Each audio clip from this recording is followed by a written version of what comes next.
Hello everyone and welcome to my channel. Today I'll be sharing with you a delicious chicken biryani recipe that's been handed down to my mom from my paternal aunt. You'll be seeing my paternal aunt briefly before we enter into the recipe video. As usual, I've made a few tweaks to the original recipe. These include 1. Elimination of ghee since we're on a low cholesterol diet. 2. Reducing the number of green chilies used since I have small kids who do not eat spicy food. And 3. I use 3 teaspoons of red chili powder which is not part of the original recipe.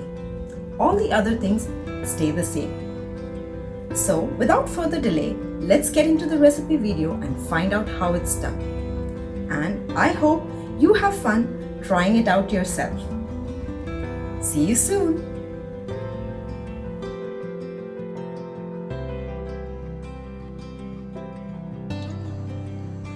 Let's quickly take a look at the ingredients required to prepare the biryani.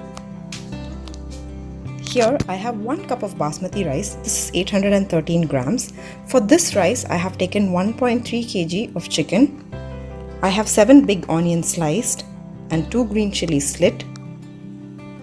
I have 1.5 bunch of coriander chopped and I have half a bunch of mint leaves chopped. I have 5 tomatoes roughly chopped.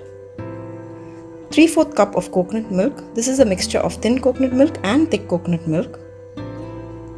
4 tablespoons of yogurt blended with 1 green chili.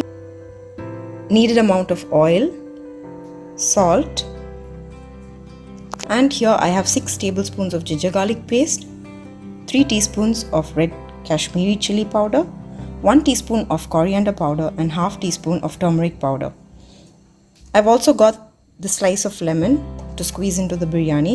I've got 1 bay leaf, 2 cinnamon sticks, 6 pieces of clove, 4 pieces of cardamom and 1 small piece of star anise.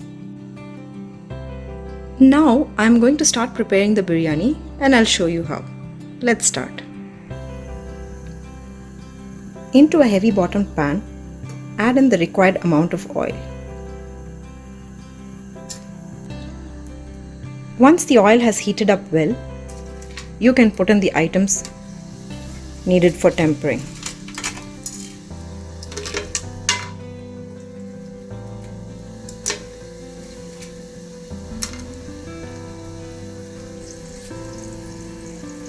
At this point, you can also add in the green chilies.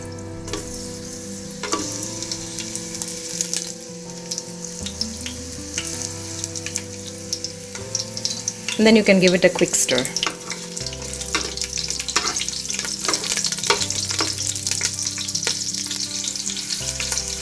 Once these items have heated up well and the aroma starts to diffuse out, you can add in the chopped onions.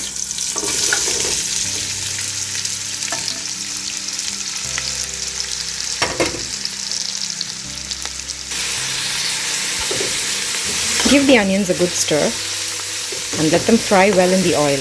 The better you fry them, the better the biryani tastes. Once the onions are half done, you can add in the ginger garlic paste.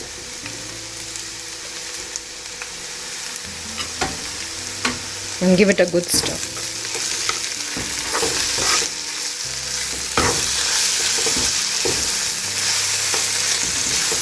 We now have to keep frying till the raw smell of the ginger garlic paste goes. Once the onions have wilted to this state and the raw smell of the ginger garlic paste has gone, we can now add the spice powders and the tomatoes.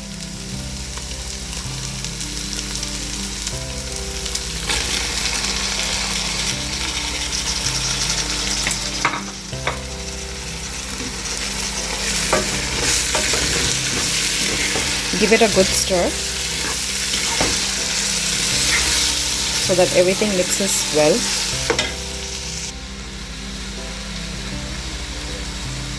Once you've stirred the tomatoes in well with the rest of the mixture, you need to cover and cook until the tomatoes become mushy. Once the tomatoes have turned mushy, you can open up the lid, give it a good stir and then keep the lid open so that the water content can evaporate.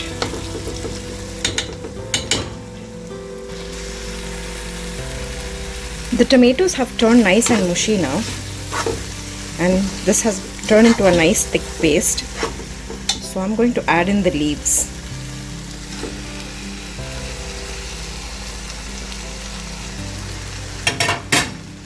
Then I'll give it a good stir. So I'm going to let the leaves cook for a little bit. So I'm going to leave it on for a little while. The leaves have wilted well. So now I'm going to add in the chicken pieces.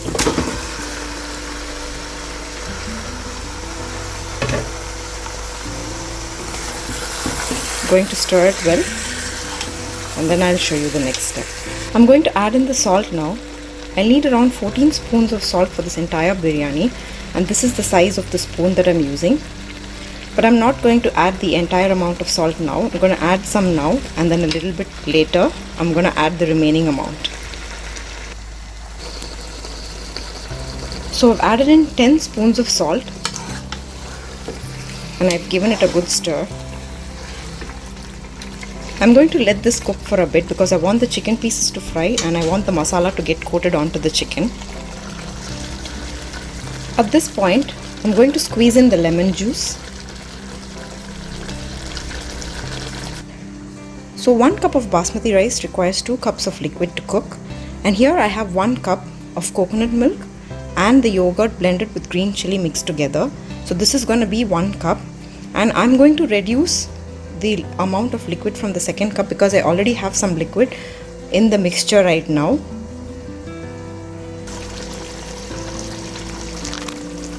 So the chicken has cooked a bit, and I'm going to add in this 1 cup of coconut milk and yogurt blended with green chili.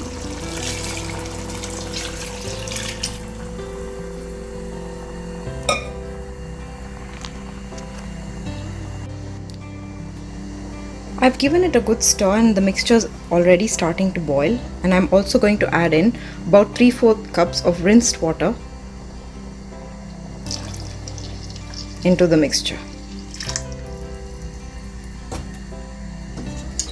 And then also give it a good stir. So this is the point at which you should check if the salt content is just right for the biryani. So you have to make sure that the salt tastes a bit more stronger than it usually does, so that when you add in the rice it will taste perfect. So I usually put in about 14 spoons, but I'm going to taste this mixture now and see how salty it is, and then add in the required amount of spoons accordingly. Okay, so I added in another 4 spoons of salt because I had already added 10 spoons earlier, and now it's just perfect. So now I'm going to let this mixture come to a boil, and I'm going to leave it on the stove for about 5 minutes to boil. Once that's done, I'm going to rinse the rice with water for about 3 times, and then I'm going to add the rice. So I've rinsed the rice and kept it ready here, and the mixture has started to boil well, and it's already 5 minutes. So I'm going to add the rice into the mixture.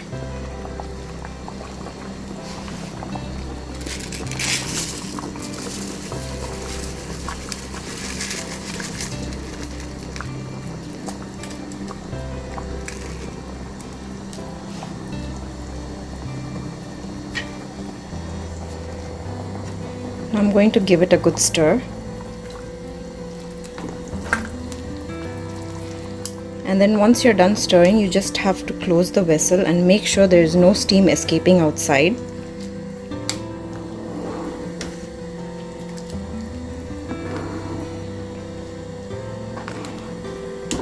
Then you leave it on high flame for about 7 minutes, and then you reduce the flame to the lowest possible and leave it for about 20 minutes, and then it's done. I do have the habit of checking it once every 10 minutes because I want to make sure that it's not burning at the bottom. So I would definitely recommend you check it once every 10 minutes to make sure there's nothing burning at the bottom, and I do give it a slight gentle stir. So I'm going to seal the vessel now with the lid. I'm going to check that no steam escapes, and then I'm going to leave it for about 7 minutes. So it's been almost 27 minutes, and I think the biryani is almost done. Actually, it's completely done. Many of the people whom we know and who have tasted my biryani love it. So I would definitely recommend that you give this a try. I'm going to start serving this now. So there's that plate of yummy biryani. So generally biryani is served with hard-boiled egg and onion raita. This is steaming hot and it's going to be delicious. So I'm going to go enjoy my plate of biryani and I'll see you soon. Bye.